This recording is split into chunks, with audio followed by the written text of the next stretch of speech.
there I was, at the edge of death, saying to myself, I'm not ready to die yet, because I hadn't lived my life. What I really wanted was to start living my life. 7 years ago, I was at the emergency of the Montreal Heart Institute. I had a little bit of pressure on my chest. I turned to my father and I said, Dad, it can't be anything, you know. I'm a 57-year-old, I'm a very fit athlete. I'm a non-smoker and non-drinker. I said, what could it be? Well, doctors do a battery of tests on me. And they tell me there's good news and bad news. The good news is you're not going to have a heart attack anytime soon. The bad news is you were born with heart disease. You were born with a bicuspid aortic valve. And it affects about 1.5% of the population. And the valve isn't opening properly. And so blood is not flowing properly through my body, probably explaining why I had cold hands and feet most of my life. And I also felt that I didn't have the stamina that I used to have. And so, as you can see on this next slide, the real problem was not just the bicuspid aortic valve. So this is a valve that has 2 leaves versus 3 leaves. And when the heart is pumping blood, your aortic valve just opens and closes. That's all it does. And when it doesn't open properly and it doesn't close properly, that could cause a problem. And so my valve had a lot of calcium on it. And it really wasn't, as a clean valve, it wasn't really opening, but as a calcified valve, it really wasn't opening. And so doctors explained, your valve was like a door opening all the way. Well, my door was only opening 1 inch. And so there was a risk of this blood not being pumped through my body and backing up into my heart, called congestive heart failure. Doctors told me that I needed urgent major surgery. And so, you know, the first word I saw was death. And my body started to shake, my heart started to pound, and my mind started to race. And then the word life and fulfillment came to me, because that's really what I wanted. I really wanted to have life. But as I look back on my life, I realized that the school system didn't really prepare me for adulthood. What did I know about health, wealth, relationships, communication, goal setting? And so I was in a state of confusion. And so my journey began towards open heart surgery. There were 4 stories, 4 experiences that I had before surgery and 3 after surgery that led me to my theory. How can I have my healthiest heart to live my happiest life? So 6 months before surgery, I'm in a consultation with my surgeon, and I asked him, I said, Doc, you know, this bicuspid aortic valve, I said, who do I blame, my mother or my father? And he says neither. He says it's 10% genetic and 90% gene mutation. And from then on after, my 2 mini better me sons were calling me a mutant.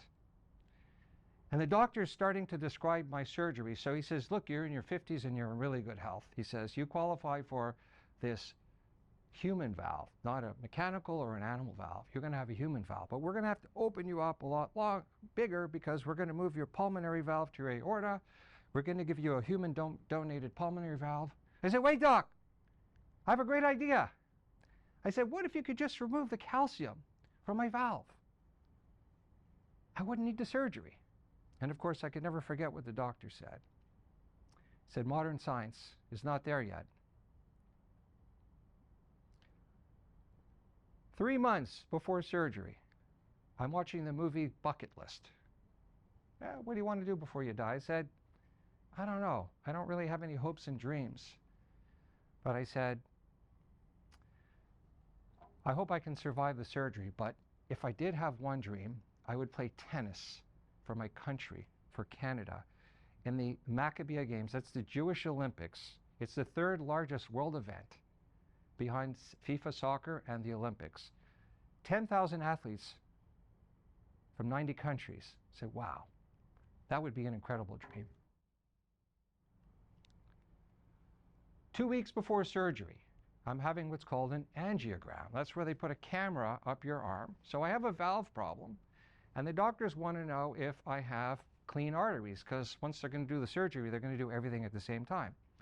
And the cardiologist asked me, he says, do you want to watch the screen? I says, to see what's inside of your body. I said, no, no, no. I says, no, I can't look. I said, I don't want to know.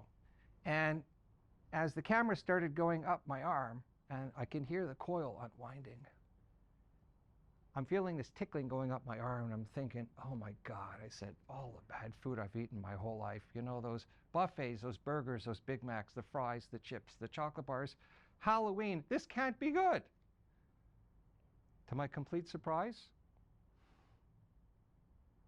my cardiologist told me that your artery is in relatively good shape. 1 week before surgery,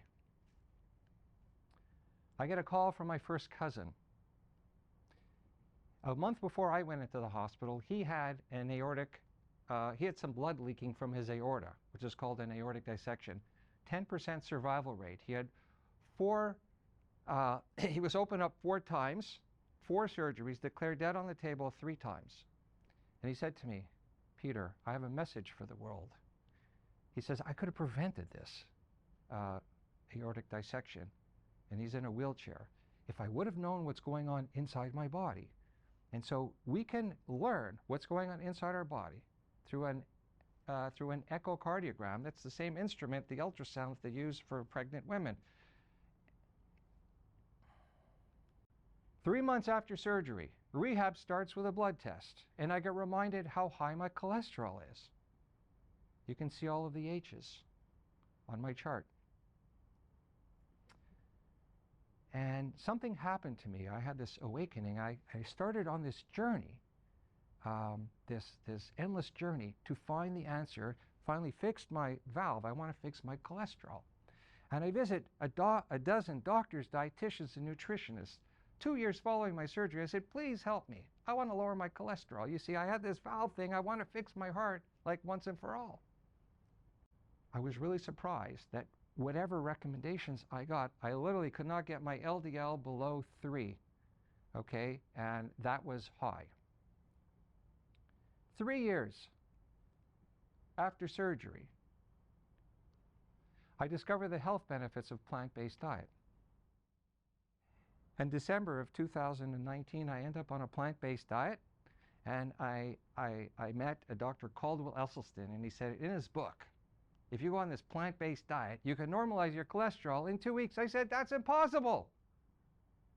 I did the challenge December of 2019 because I was going on live TV in Montreal. Actually, it was March of 2020, just before COVID hit. And I couldn't believe the results. And I call this the miracle of my life.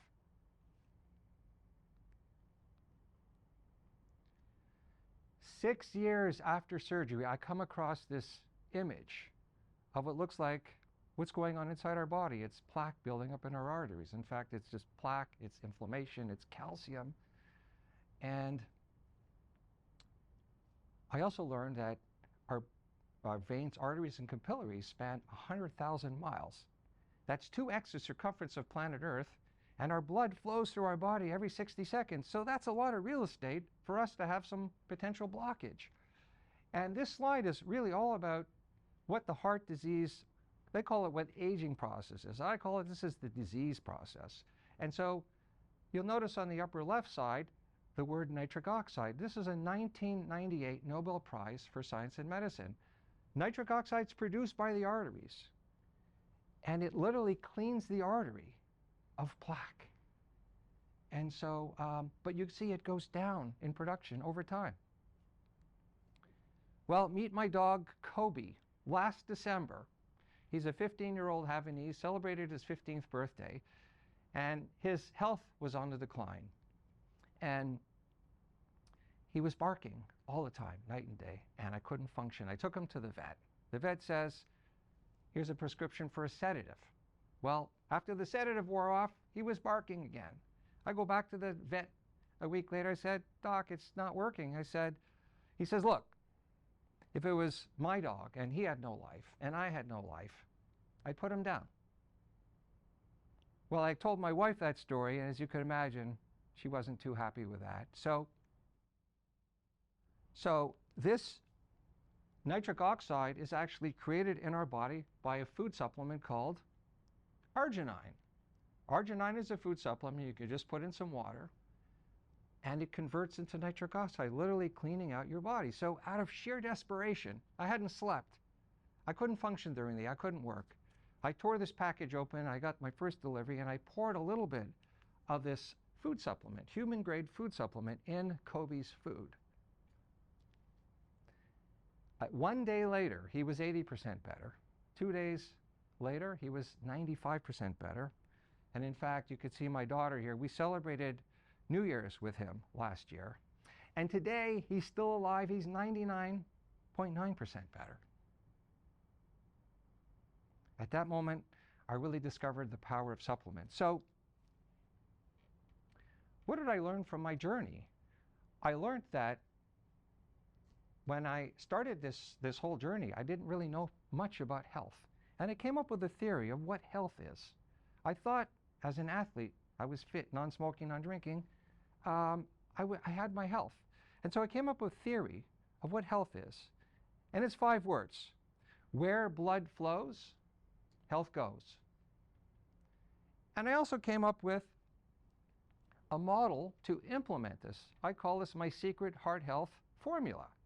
And it's as simple as it's just mindset plus lifestyle.